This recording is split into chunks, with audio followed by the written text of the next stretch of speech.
এক সময়ের কথা। এক বড় জঙ্গলে এক বিশাল হাতি বাস করত। সে ছিল খুব গর্বিত। সবসময় ভাবত, আমি এত বড়, কারও সাহায্য দরকার নেই আমার। একদিন হাতি হেঁটে যাচ্ছিল। হঠাৎ দেখল একটা ছোট পিঁপড়ে তার পায়ের সামনে দিয়ে যাচ্ছে। হাতি মুচকি হেসে বলল, তুই এত ছোট, তোর কোনো মানে নেই এই জঙ্গলে।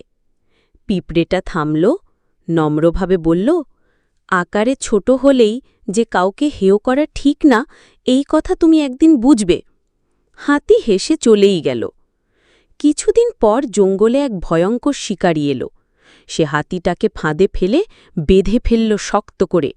হাতি চিৎকার করল, কাঁদল, কিন্তু কেউ সাহায্য করতে আসলো না। তখন সেই ছোট পিঁপড়েটা এক ঝাঁক পিঁপড়ে নিয়ে হাজির হল। তারা দল বেঁধে শিকারীর গায়ে কামড় দিতে লাগল।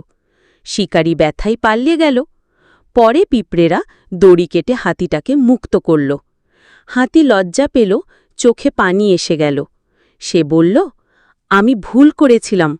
আজ তুমি প্রমাণ করলে বন্ধুত্বে আকার নয়, মন বড় হওয়া দরকার। পিঁপড়ে হাসল আর বলল, এটাই প্রকৃতির শিক্ষা।